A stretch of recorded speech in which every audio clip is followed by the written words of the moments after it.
Every once in a while, a conversation comes along that reminds you why this work matters. Today is one of those conversations. My guest has spent years around theological education, not behind a desk theorizing about global theological education. He was in it, traveling and listening and learning from regional leaders from across Africa, Asia, Latin America, and beyond, and helping to connect what God was doing in one part of the world with another part of the world. Dr. Paul Clark served for years with Overseas Council, now known as Mesa Global. He helped to build and support a global network of regional theological education consultants. He asked hard questions about formal and non-formal theological education, and through it all, he became convinced of something vitally important for all of us to understand. The world can be our classroom.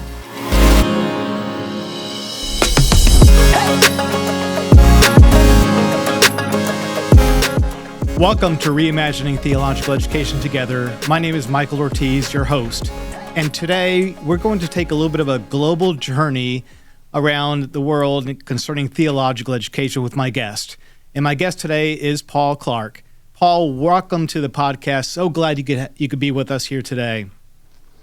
Thank you, Michael, for having me here for another conversation about global theological education. Yes, amen.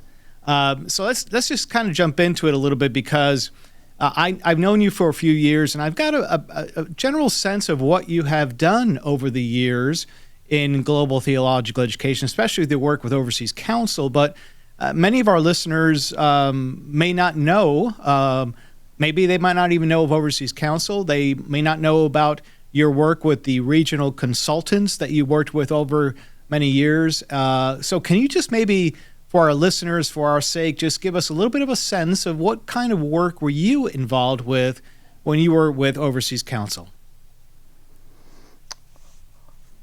I worked with a team, and my role was to work alongside of them and support them as they walked with seminaries. This team it's a team of experts.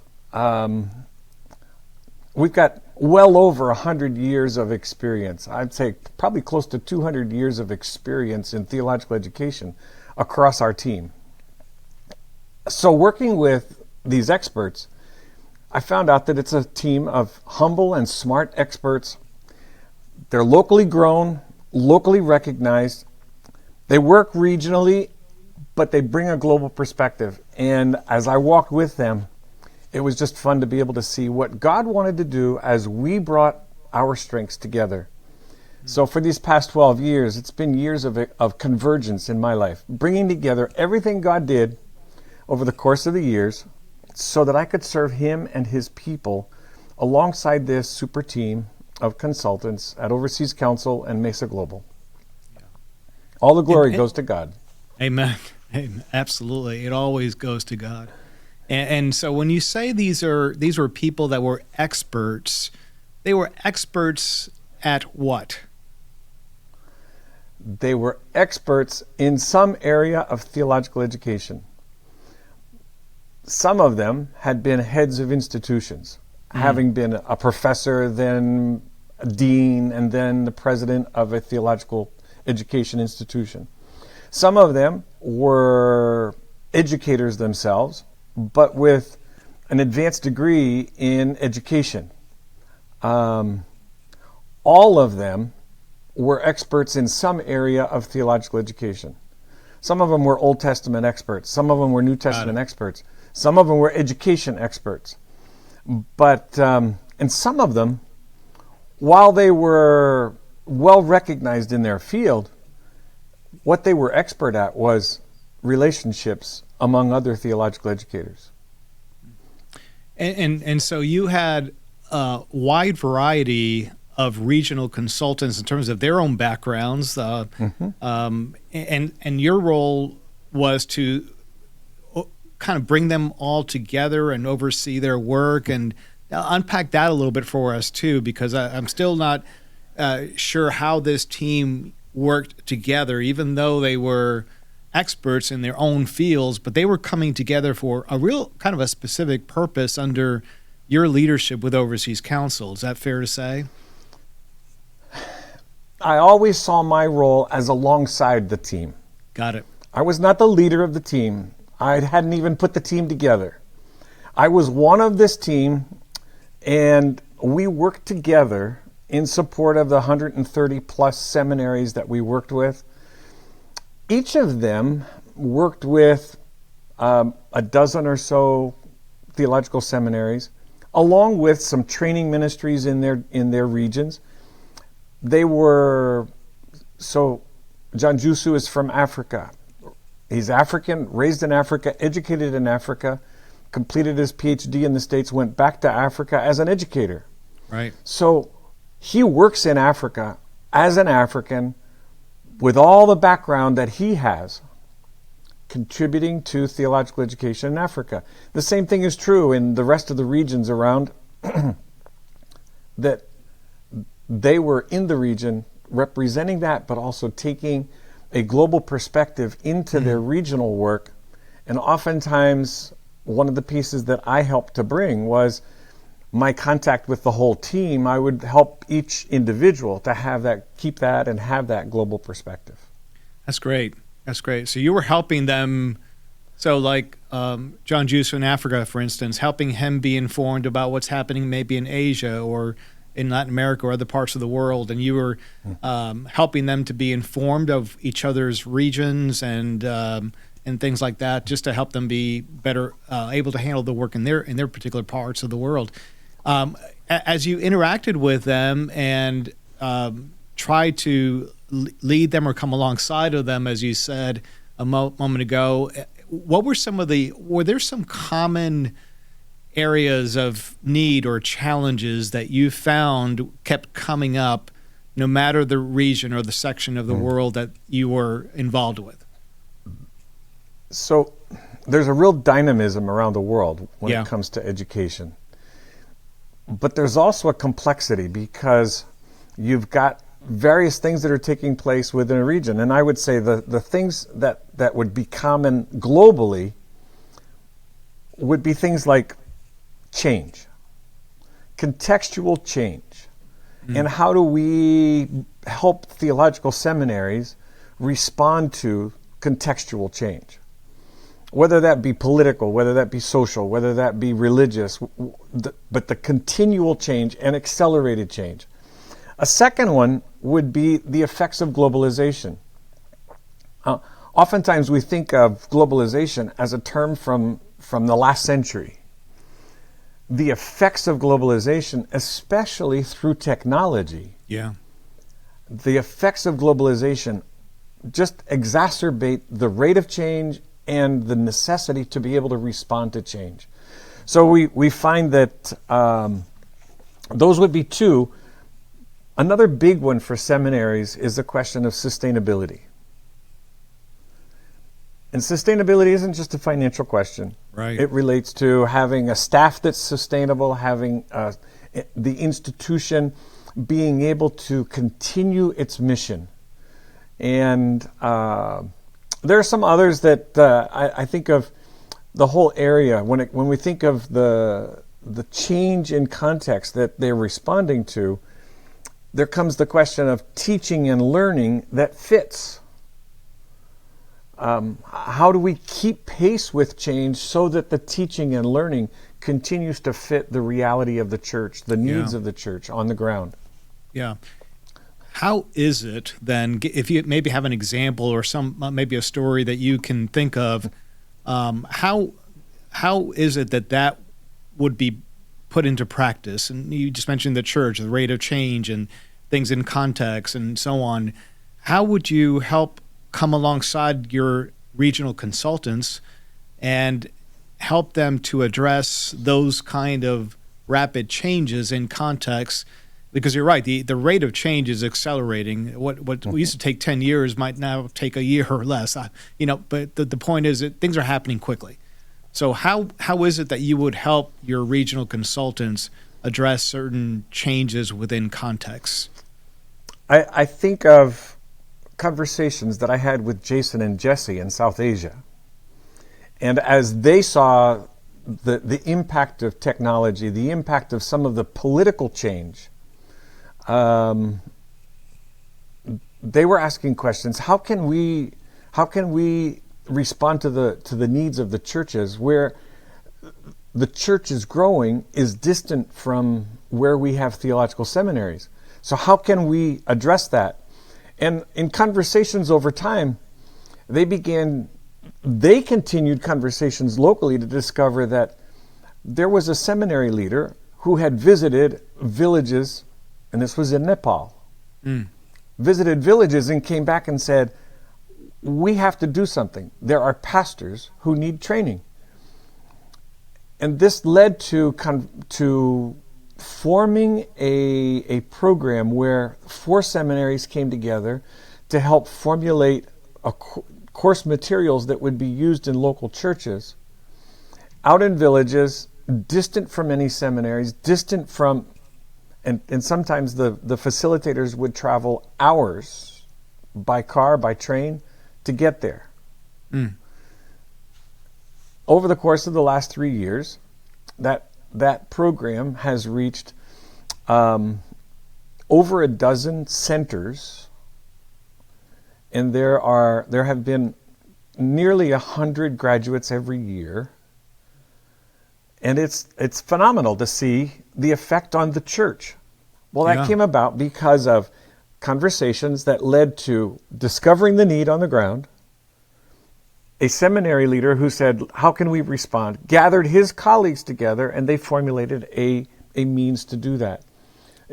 So you ask, well, how does that happen? Well, that all comes about by conversations that are held by, I talk with them, they talk with their leaders, and we encourage each other to think about how can we address the needs of the church. Yeah, that's great. That's great, Paul.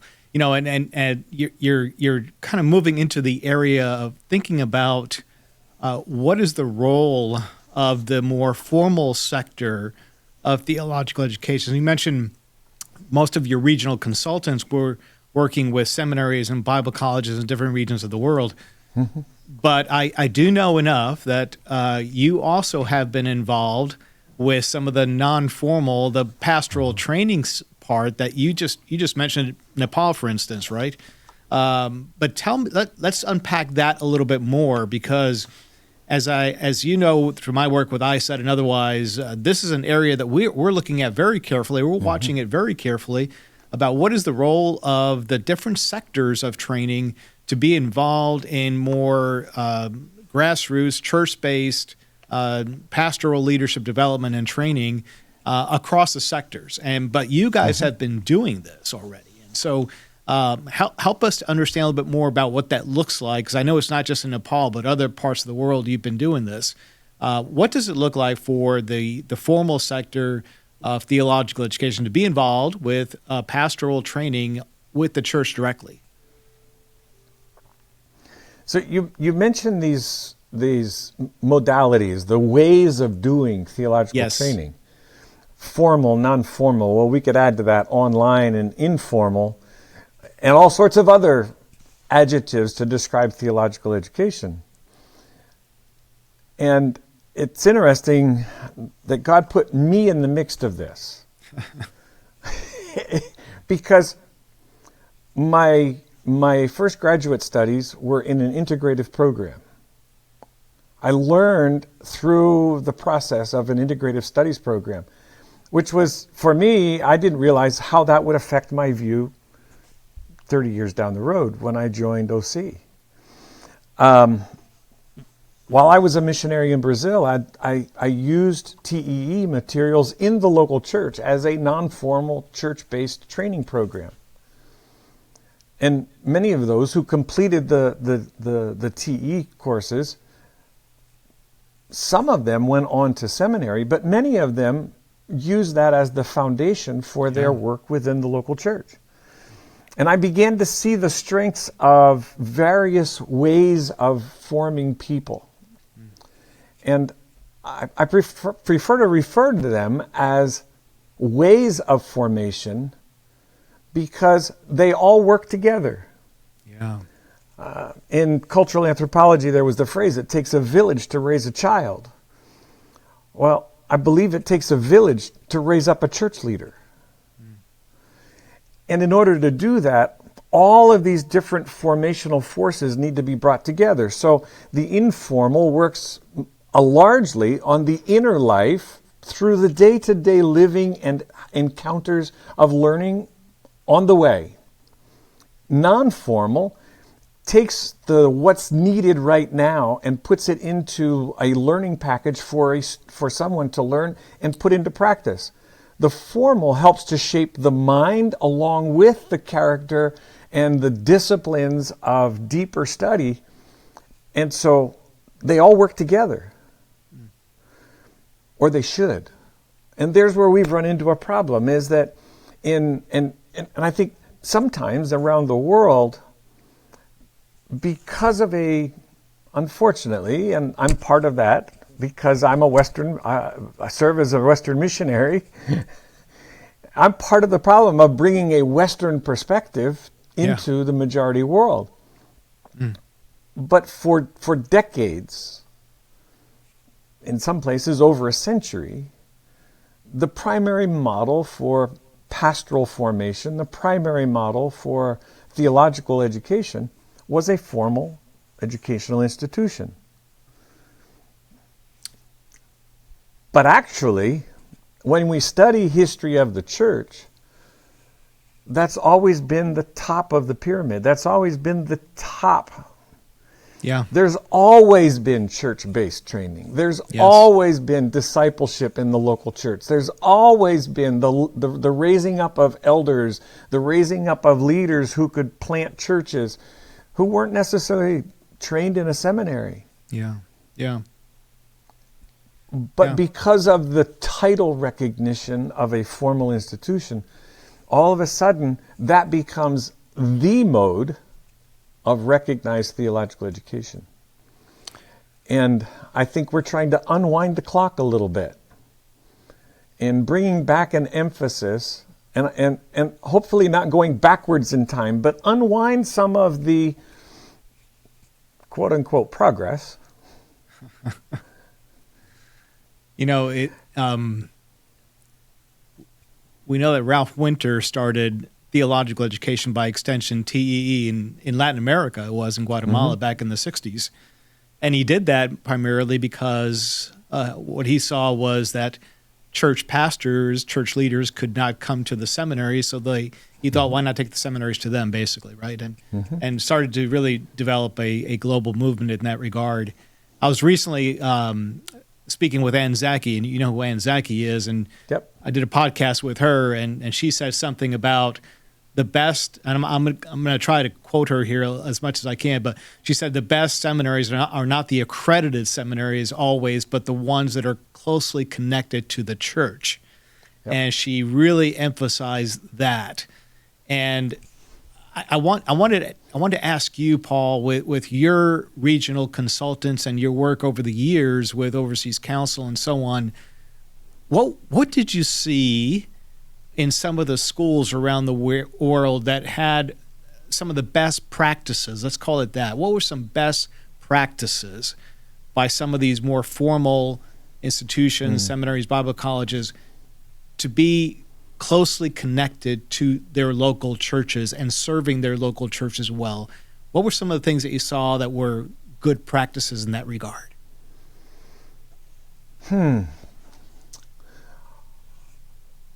The first would be regular conversations where the seminary listens to the churches. I think where the conversations get off the rails, they go the wrong direction, is when there isn't listening on the part of the seminary, and the church is always put in a position of, you have to listen to us because we know what you need to know. Right. And when it comes out of pride, and I'll label it that way, when it comes out of pride, that fleshly side of us really doesn't lead us down a godly path. And so there's a spiritual dimension to how we relate to one another that comes in, and it's just necessary that we learn to listen humbly, vulnerably, take that to heart, and allow that to make a change. When I think of some of the places in the world where that is taking place, it's not a formal institution, but Saling Institute in the Philippines is a place where they take to heart the listening to the church and the culture to be able to form their theological training program. When I think of some of the things that the Arab Baptist Theological Seminary has done, it's because they were listening to the churches that they said, we need to do something different. Yeah. I think of, I could name others, but I mean, those are some of the examples that come to my mind. Yeah. That actually practice the listening to the church. So that's one piece, is the conversations in which the seminary listens and takes that to heart, takes that to practice. I think the other is that the seminaries are willing to loan their faculty and give their faculty time to be embedded in the church. Okay. Faculty involvement within the local church community. Yeah. What about student involvement in local church community? My experience is that probably all of the seminaries that we have worked with speak about our students have to be involved in ministry while they're studying. But I'm not sure that that's quite the full picture. And I think that the student involvement as part of their learning, I think that's also an important part. Right. There was I was in India a couple of summers ago and met with the various seminary leaders across India. And in fact, I speak about this in one of my other episodes, but there was a school in that context where you were talking about listening to the church, right? And so what they are actually doing is they are actually going to the churches that their graduates are serving in, and they are asking the question, tell us how our graduates are serving your local congregation, your local community. What's missing? What can we do better? And I just have found, I that is an extremely vulnerable and humble, outward-oriented posture to take that I don't think too many schools are doing anything quite like that. And I think that if more did, I think what we're talking about might bear some different fruit in the sense that schools would be listening more carefully to what their local congregations are asking them to think about. Michael, here's where sometimes that conversation with the local churches leads to the kind of change that sets a theological seminary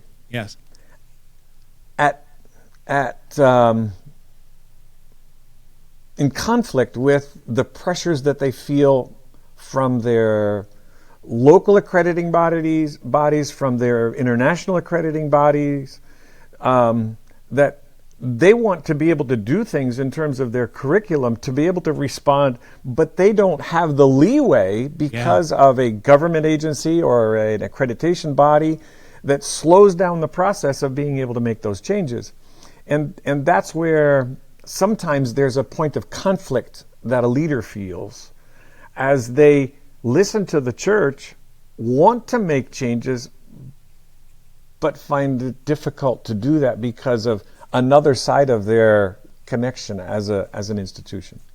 Yeah, that's a great point, Paul. Is just we talked about the rate of change in culture and society, but the rate of change within theological education, right? What does that look like?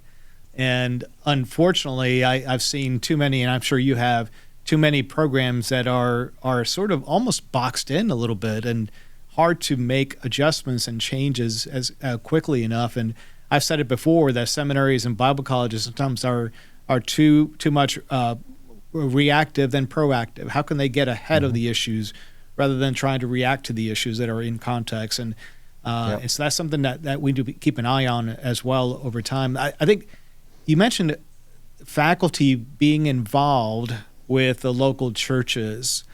And most of the faculty that I have seen in some of these parts of the world that we're talking about, especially Latin America, Africa, and parts of Asia, most of these faculty members are carry various different responsibilities and roles. They might be pastoring a church themselves. They might be doing other kind of work, or they, you know how this all goes. So, how would you, if you were to be leading a seminary or Bible college, and in this podcast, I try to think of ways that we can begin to reimagine how we think about and do theological education, right? And so, for our listeners, what would be some innovative, creative ways to encourage faculty members to be more engaged in the local church and context?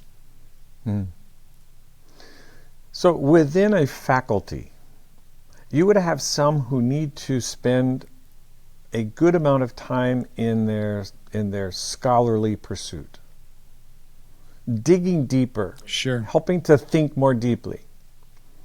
You would have some who, because of personality, because of the area that they're expert in, or because of their own pastoral experience, would tend to become involved in those ministry opportunities.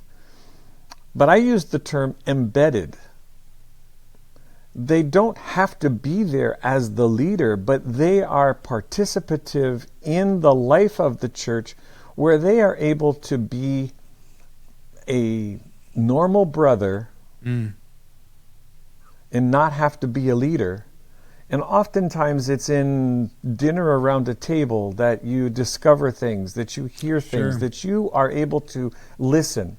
And I know that many of the faculty in our seminaries that we have worked with are pastors. Yeah, exactly. And some of that is a necessity because there's a need in the churches. Others, it's because they need the financial support of churches to be able to continue in their teaching. But I believe there's an important place for our faculty to be connected to the church without having to be the leader of the church. Yeah. On another side, faculty that are involved in a local church without being the senior pastor can bring their expertise into that local church in ways that they don't have to be the one in the power seat, but are able to serve and bring that expertise to help raise up other leaders.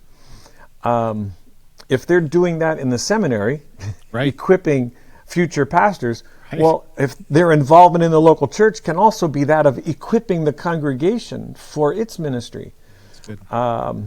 And I think here's where I believe one of the things that, coming back to the formal and the non-formal, one of the ways that formal and non-formal can develop what I think of as a virtuous cycle is being able to work together so that there are learning opportunities for students in the seminary within non-formal training ministries, church-based training, etc. But also, as they come back from that, they bring back into their learning in the seminary a different posture because they have seen this working. Another part of that is those who graduate having had experience in the non-formal sector, the non-formal modality, are able to then be a resource for furthering the work of the churches in equipping the people of God.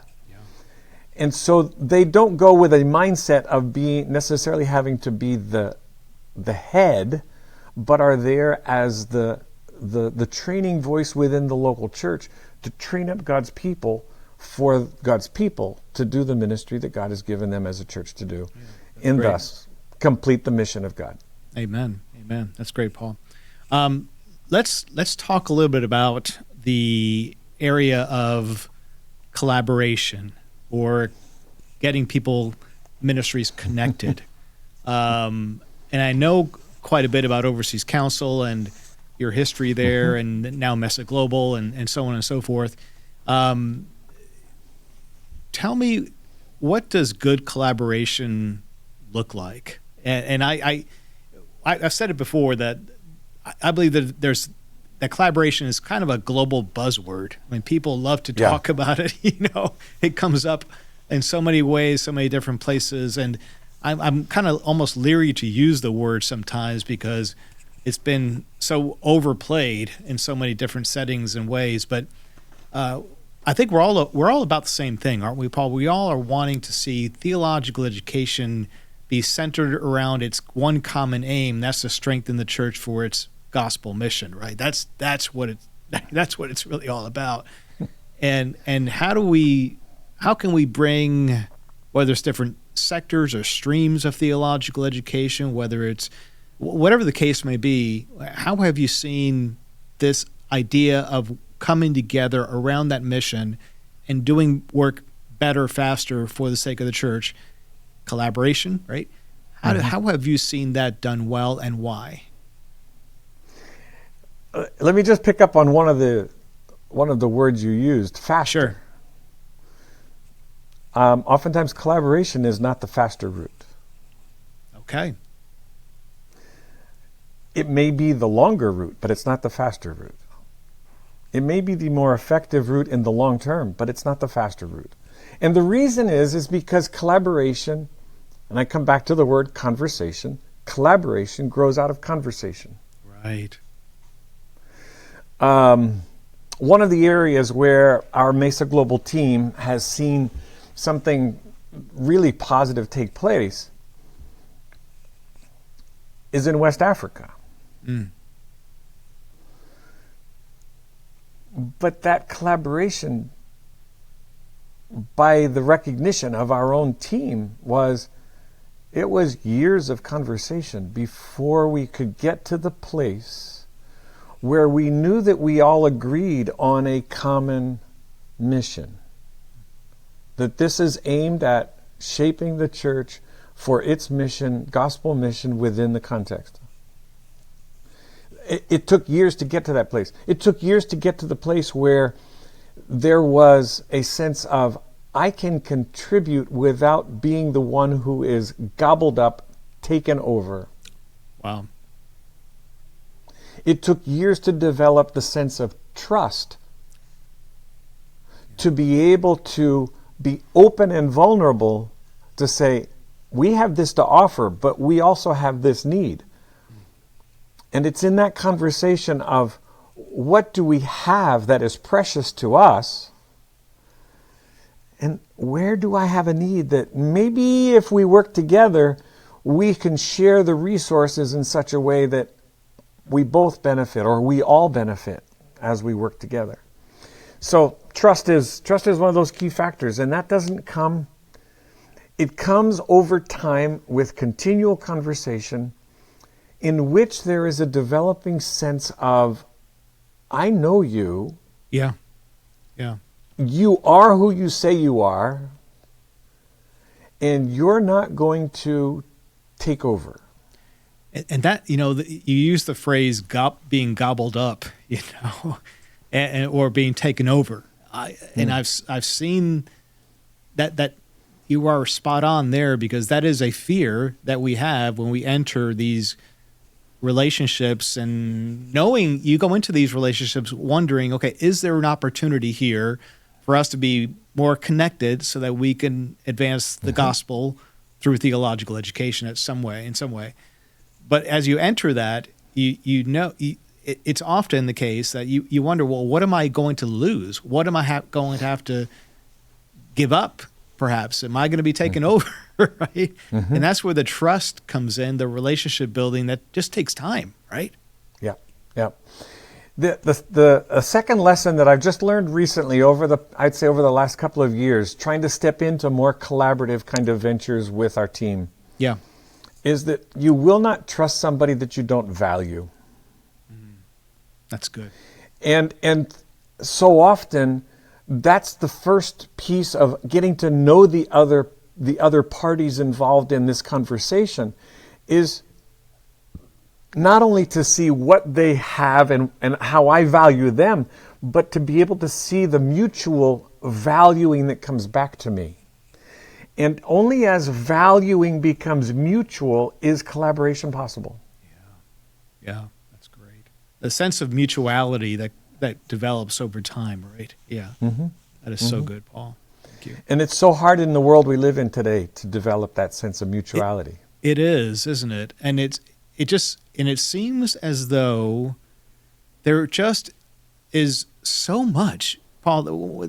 There's so much going on globally around theological. There's so many programs, so many institutions, and so many ministries that are involved in equipping and training that, it's hard. It's impossible to keep track of all of them, right? It's totally impossible. But it's so easily to be distracted by all the ones that are out there too, that sometimes you don't know which one should I work with or can I work with, and it just is very complex nowadays. We're trying to do during some of the that. institute. Yeah, during the Institute for Excellence this past year, as we were encouraging seminaries to look at the possibilities, we asked them a couple of questions. Yeah. What is it that you have to offer?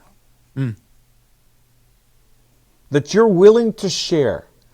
And some of them were like, yeah, but that's private property. I mean, they had to face the questions of intellectual property, of, what is ours? What do you have to share? Who do you already have a conversation with that's doing theological training in a different way than you are? Who do you already have a connection with? One of the things that was phenomenal to see is that the leaders in the room during the institutes were able to name leaders of other organizations who were doing theological and ministry training in other ways. They already had conversations with them, but hadn't thought about taking the conversation to, is there any way that we can work together? Yeah. What are the potential opportunities here? Have we even explored that? Yeah. Yeah. That's good. Yeah. Paul, I've said it before in other recordings as well, that I do believe that we've moved towards this era where it's no longer solely the West to the rest in terms of missions and in theological education and so on. But still, it still is taking place, right? There still is a lot that the West can offer and is offering the rest of the world in terms of theological education across the different sectors. I mean, many of the non-formal training ministries that are located in Africa and Asia and even Latin America, many of them are located in the West, in North America especially. But as you look at your history in global theological education and you see where we are today, what are some things that you think that Western programs need to be especially in tune with as they're thinking about perhaps offering some training ministries or collaboration with others that are in different parts of the world? What are some of what are some areas or things you would really encourage them to be in tune with? Well, I'll go first off. Listen before speaking. Offering a proposal that assumes you know the answer, you can be spot off. You think you might be spot on, but you are totally spot off. Yeah. I get it. Taking a learning posture. And I think that can be in how we learn. It can be in what we know. It can be in our perception of the context and the churches that we might be working with. But taking a learning posture. Yeah. I think one of the things that I enjoy about the conversations taking place in the context-rooted curriculum development team is the sense that they give priority to the context. when a Western seminary comes to join a partnership or form a collaborative venture with a majority world seminary, I wonder how much they give priority to the context of the other seminary. Yeah. Yeah. That's I think those would be the first couple of things that I would say. What could they do? Listen before speaking, take a learning posture, and give priority to the context of the other institution. Yeah, that's good. That's good. You know, I've been in some settings, Paul, where I'll be at a conference somewhere, and sometimes I'll just sit back and watch and observe, and there may be a round table discussion going on, and I can't tell you the number of times where I've seen those that I know that are from the West, they enter the conversation along with others that are from different parts of the world, and often I've seen those from the West sort of begin to take over the conversation, and then the others that are not from the West sort of grow more silent as the conversation goes on. Mm-hmm. And I think that's another part of it too, is that just because you come from the West, others want to give you deference and out of respect, they want to let you talk, and that's great. You have some great things to say, but if it happens too much, then you're actually silencing the voices of those that are from those contexts, because in their context they want to respect you and honor you, but in the process of doing so, they lose an opportunity to speak up, and the Westerners need to be aware. That's where the listening comes in, right? And the listening and learning posture that you're talking about. That's really good. Come back to a phrase you used for a time. Elevating the voices. Yes. From the majority world. Yes. Yeah, I use the language of to elevate and embody those voices, right? It's not just enough to elevate them, but how do you actually embody them within your institutions and training programs? That's good. Let's talk a little bit about generally, and I'm not sure how, this is a tough question here, but this is the question of, as you think about and see all of theological education globally, what is going on? And we've talked about the rate of change and globalization and all these different aspects. If you had to maybe point out one or two things that you would encourage our listeners, especially those that are leading institutions around the world, what would you encourage them to consider most changing or adapting, or ways that they might begin to reimagine how they do theological education? What would be one or two things that stand out to you, Paul? I'll come back to listening to the church. There you go. The second would be, I believe that our leaders of seminaries and ministry training organizations need to take care of themselves. And this isn't about how to do theological education better. Right. It's how to be a better leader. Right.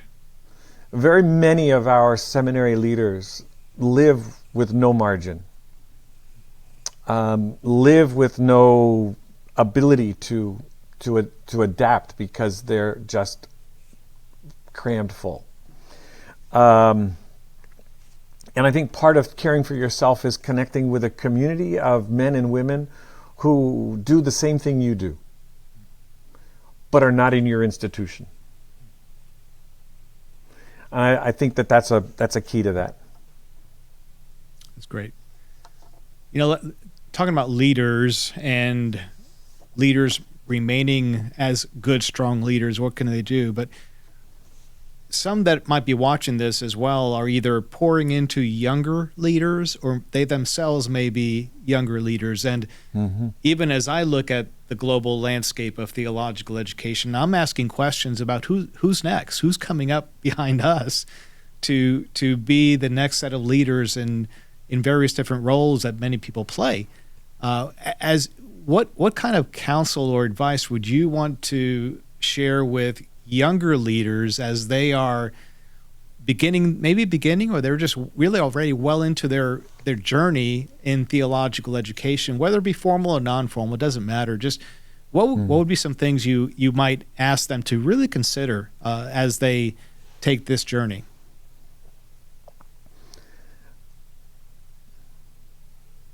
Recently, I was reading the book by Mark Sayers, A Non-Anxious Presence.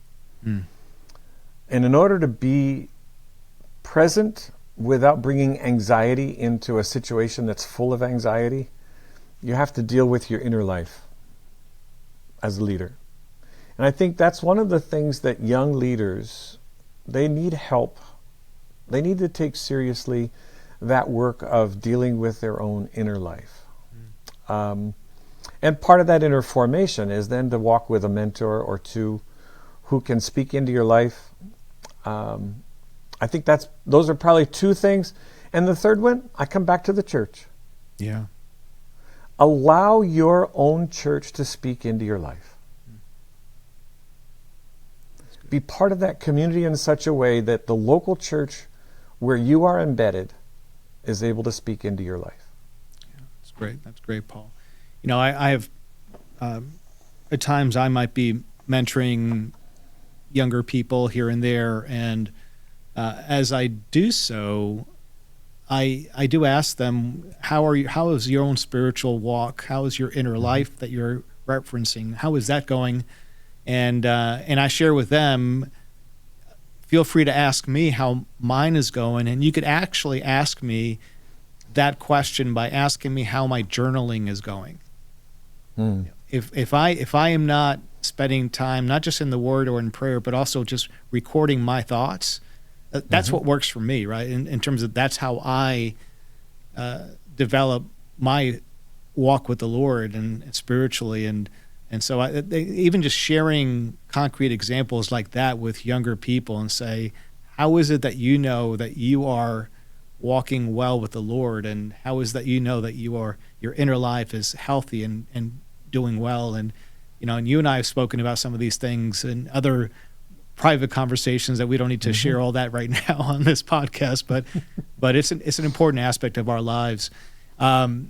As we begin to close here for this podcast, Paul, I usually ask a question like this, right? And that is, as you use early on, use the word convergence, which I thought was interesting, right? The Lord has brought a number of things in your past to bring you to where you are now, and because of all that, you can see things far differently than you would be seeing them 15, 20, 30 years ago. And so as you look ahead, what is it that you hope for in theological education? What is it that you see and you just are really hoping that this is where it is in 5-10 years down the road? Wow. I hadn't thought about, thinking down the road. I was looking at the current moment because of this is where God has me at the moment. And part of this moment for me is I've just recently stepped into what is called professionally retirement. I'm not sure what that means yet. But the Lord led me to step down from my full-time work because there were others that He was helping to step up and take on some things, not necessarily things that I was doing directly, but things that the Lord was using me to encourage in theological education. And when I think of some of those things, the bending of modalities toward one another, we haven't gotten there where generally across the board we're seeing formal and non-formal working together. But we're seeing them now at least looking at each other. They're bending towards one another, and I believe that process will continue over the next 5 years. And where I could see that in 5 years is a virtuous cycle of resourcing and strengthening of both formal and non-formal as they work together. I see a greater awareness of an adaptation in theological education to the context. And And over the years, Overseas Council has been encouraging this contextual connection in curriculum. And I'm seeing that take place, and it's exciting to see that. So encourage that, lift that up. And I'm hoping that in 5 years we would see in every region of the world, we would see dozens of well-equipped, supported, non-formal training programs that would be equipping thousands of leaders within the churches for the effect of equipping the church for its mission, in its mission, through its mission. I think of collaborative ventures across organizational lines. Sure. We've been encouraging that. Those are things that I've seen beginning to take place. And the last one that I think of is the development of sustainable leaders in organizations. And those are 4 things that over these 12 years I've been a part of encouraging the development of, as we've done the institutes, as a team have been consulting with seminaries. And the Lord gave me the freedom to be able to step back from that role because of seeing this taking place. And it was time to step down and let them step up. And they are. And great. I'm excited for the future of theological education as I see these new things taking place, and increasingly so. Oh, that's fantastic. And, you know, you might be retired, whatever that means, but you're far from done, my friend. You are far from done. There's so much more left for you to do. And thank you for being on this podcast with me today, Paul. Really enjoyed our conversation and your years of wisdom and understanding, and just even here at the end as you just forecasted out and just spoke even perhaps prophetically to the future of theological education. I thank you so much for all that, and thank you for what you will continue to do in theological education around the world through Mesa Global and other ways that you will stay connected and remain involved in many ways. Thank you. Yeah, I'm glad to converse with you today. This is an extension of other offline conversations. That's right. But it's also a time of being able to encourage our brothers and sisters involved in theological education that there is a next generation of theological educators coming up behind us. Amen. Help us, Lord, help us to raise them up and strengthen their arms so that they can take on the challenges that are coming. That's exactly right. And we can move towards retirement, whatever that might mean or look like, right? So, thank you Whatever again, it Paul. means. That's right. You're welcome. Thank you so much. And those of you that have been listening and watching this podcast, thank you for being with us here today. And if you've enjoyed this podcast and want to stay connected with us, subscribe to the YouTube channel, because we need you to be part of this community as together we continue to reimagine theological education.